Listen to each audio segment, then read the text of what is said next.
Welcome back to our episode. Ryan here with Chaos MMA, and today we have on Jordan Vucenic, who's coming off the second round rear naked choke win at Cage Warriors 134. Jordan, man, how you doing? I'm all good. I'm feeling good. Yeah, how's the day been for you so far? Training today, is that kind of what it's been so far? Yeah. Sundays normally just like an active recovery day. So I've done some weights, done a bit of swimming, and then tonight I teach MMA, so I'll get involved in that. What do you teach MMA to? Like a class or something? Is that something you do? Yeah. I've got like an MMA gym not far from me where I teach twice a week. So anything I want to work, I show them it, and then normally when I'm breaking something down for them, it breaks down in my own head a bit better. So yeah. Yeah, benefit to both parties in that. And speaking of Exactly. everything, another title defense to the belt. How does that feel? And you went out there too, and you got the finish. So the cherry on top, I guess you could say. So how's it all feel right now? Yes, it's sunk in now. Now it's just get ready for the next. But I'm coming for finishes in all fights from now on.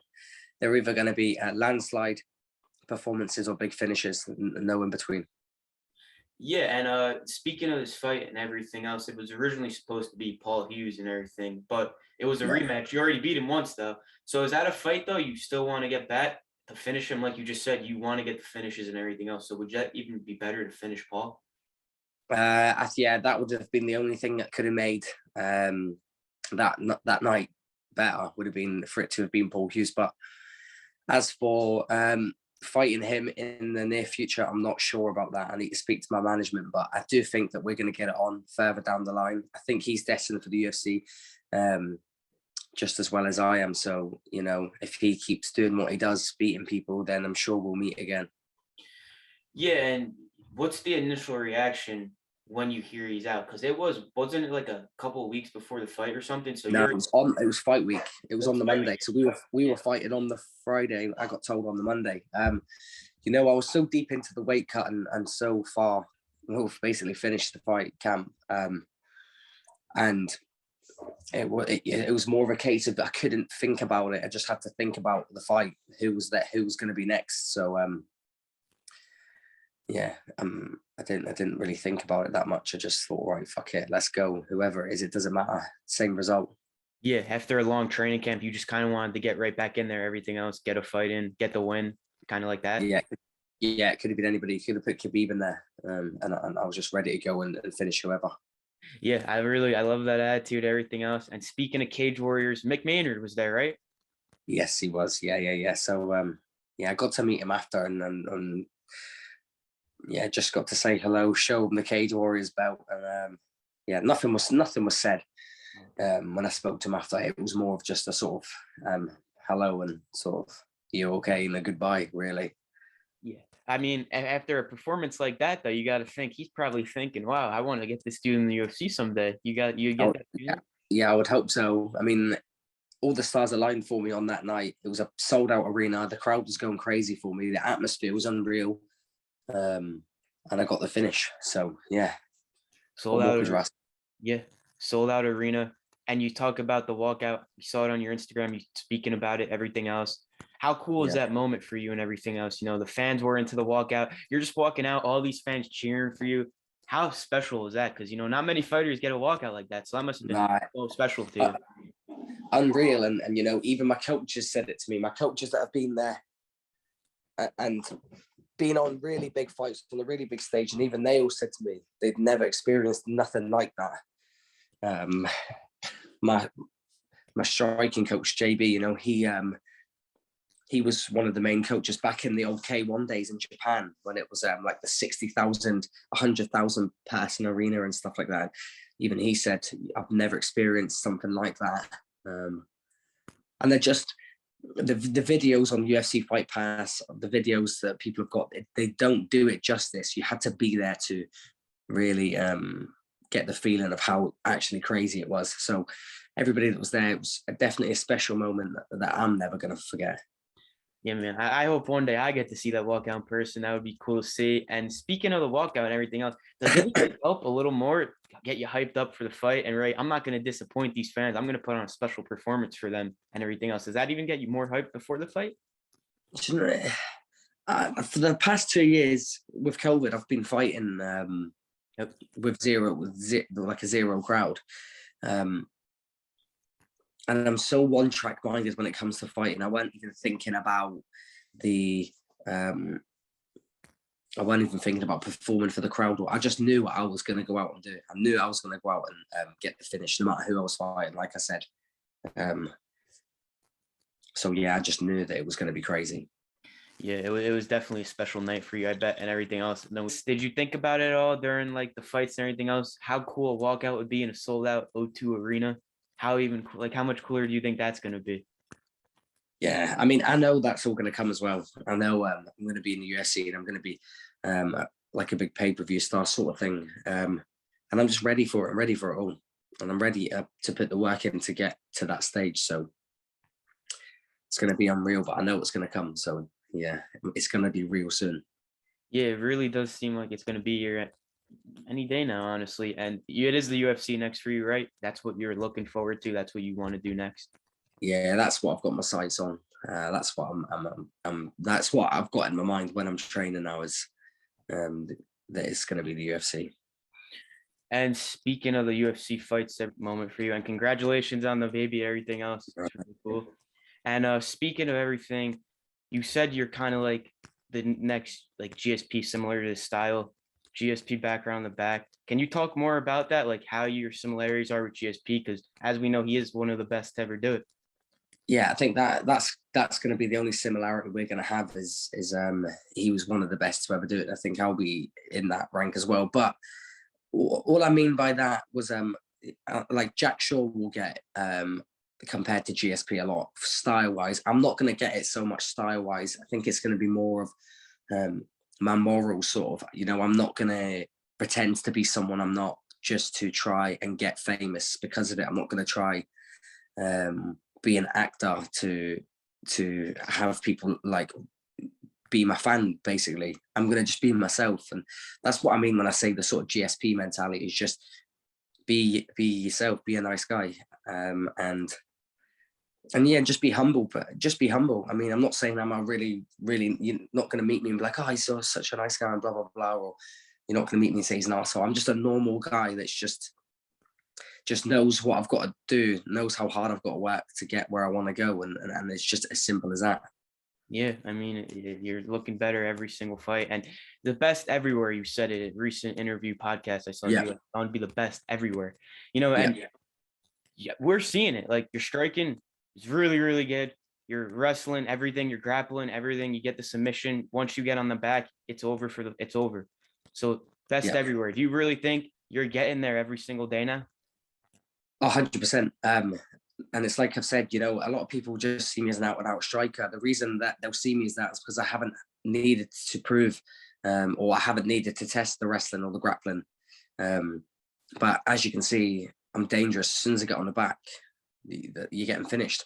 And if I take you down and I get top control, you're staying down. It's as simple as that. That's just how I want to be as a fighter, and that's how I am. And when I'll need to show the other things, I'll show them. That's just how it's going to go. And I really am just going to beat everybody everywhere, or not so much beat everybody everywhere, but beat everybody through certain aspects. If I'm getting outstruck, I am going to take you down and I'm going to beat you on the ground, either TKO, grind you out, or submit you. If you're beating me, we hit the ground and you're the better grappler than me, I'm going to scramble back to the feet and I'm going to ping you up on the feet. It's just as simple as that. That's how I'm going to be in fights. I'm not saying I'm going to win fights everywhere all the time, but in the areas I'm better at, I'm always going to destroy. And it doesn't matter where it's going to be. That's how it is. Yeah, that seems like dominant every fight. And is it kind of like wherever you want the fight to go, that's where it's going to go? If you want to strike with them, you'll strike with them. If you want to take them down, yeah, you're just going to go ahead, take them down and dominate. Is it kind of like it? Yeah, I really do think that I've just got I'm going to be the new wave of MMA where it's going to seem effortless when it's going to transition from one thing to the other. It's not going to be, his level just changed and his hands have dropped a little bit. He's going to wrestle. It's going to honestly just be as smooth as water. You're just going to be like, oh shit, how the fuck did you just take him down there? Just like the back take. A lot of people would have blinked and missed it. Oh, what just happened there? It's not going to be robotic for me. It's all just going to be so effortless, seamless. Like that's just how it's going to be. Yeah, and you're going to be fighting in a 145 division in the UFC, one of the best divisions in the UFC. So how much more excited does that get you? You know, because you're going to be fighting killers, you know, like every fight, and you're just going to be using your style to beat them every fight. So how excited is that getting for you? Yeah, really exciting. I mean, it's funny. You can hear in my voice I'm a little bit ill at the minute, so I haven't been sleeping the best. And the other day I woke up at like 5 in the morning and I couldn't get back to sleep, or 4 in the morning, whatever. And all I thought to myself, right, I'm going to study a little bit of Volkanovski. I'm going to watch Volkanovski, and I was watching him, and my fiance woke up at about 9 o'clock, and she says, "Oh, what you been doing?" I said, "I've just been studying that Volkanovski." And she says, "Oh yeah," and I said, "Yeah, and do you know what? I could beat him right now." And she just started laughing. She's like, "You're off your nut." And I said, and she's not saying you're off your nut as in you can't. She's just saying you're just mental, you know. Because I've just casually turned around to her who hardly knows anything about MMA, and I'm like, I could beat Volkanovski. I've just been studying him, and I could beat him. And I've been doing that for a long time, working out the top guys. Because, like I said, I've always knew I'm going to get there. It's never been a case of if. It's always just been a case of when.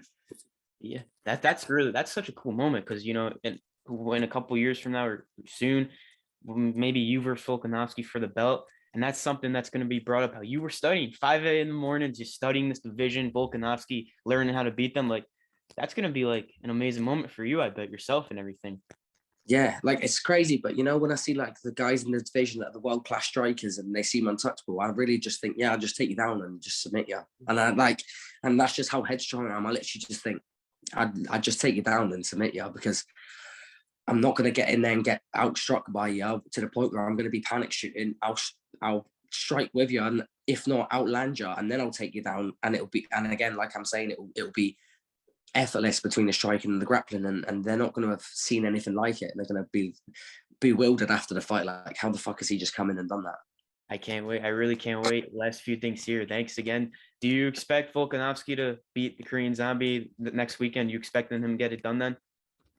I don't know. I haven't studied the Korean Zombie enough to tell you, but I don't know. I can't give him up. I can't. Let me study the Korean Zombie for a good couple of hours, and then I'll get back to and I'll let you know. But yeah, I just think Volkanovski's a bit too small for the division. That's what I think. But again, that's me saying that I'm massive for the weight class. But yeah, you never know. You never know. You're going to see me in the UFC in the not too distant future, and a little bit further down the line, you're going to see me beating all the lightweights as well. Yeah, I look forward to it and everything else. And besides Volkanovski, who else have you got to study? Anyone else in the 145 division? All of them. I mean, yeah, yeah, all of them. I mean, I've said to a lot of people for a while, you know, and I've been nearly at the cusp of the UFC, and they've sort of said to me, "Oh, who would you like to fight?" And I always say, you know what, I think Barboza would be a good debut. And everyone always says, "What? You're off your nut. Why would you want that as a debut?" And I just think that's a good stylistic matchup for me. I think I could surprise a lot of people with the striking, especially the worldwide guys. They wouldn't expect me to come in, and I think the takedown, and I could be dominant when it hits the mat. And like the Max Holloways, if they said to me late notice, "Can you jump into the Max Holloway?" I'll do it. And again, I'd surprise a lot of people. I love it. I really do love it. Another fight I think that would be really cool with you. I think you versus Bryce Mitchell would be such a fun style matchup. Yeah. Even that. I mean, you've got to be confident at the point I'm at in my career. But I genuinely think if you film me on 2 weeks' notice to fight someone like him, I genuinely believe I'm going to get in there and I'm going to beat them everywhere. Yeah. Looking forward to your next fight. Looking forward to everything else. And let's end it off with a bang. Do you have a bold prediction for yourself in 2022? Like anything bold you got for your a big year, a big year, and I just think I'm going to tear through everybody that I fight. And I think I'm literally just going to, I mean, I said before the last fight, everybody that's sleeping on me is going to get woken up. What I think is going to happen when I hit the UFC is I'm just going to explode, and people are going to be like, shit, if you don't know, get to know. That's how it's going to be. Yeah. I love that too, man. I really do. I really think it seems like you're ready for that UFC. I hope you get the call, everything else. Looking forward to it, man. I really am. And thanks again for coming on. It was really great speaking with you. If you want to thank any sponsors, shout out any social media, the floor is yours, man. Yeah, just follow my social media. Instagram's the main one, Jordan Vucenic MMA, and just all my sponsors. yeah, all my sponsors, you see them on my banners, you see them, I'll be posting them on my social medias, and yeah, I couldn't do it without you all. And you put in the time, and I've done exactly what I said to you I was going to do, and that was going to become a world champion and sign to the UFC, and I'm about to do it any day. Yeah, I look forward to it, man. I really do. Thanks again for taking time. It was nice meeting you, man. No, thank you. Nice meeting you too. You take care. You take care, man. Have a good one.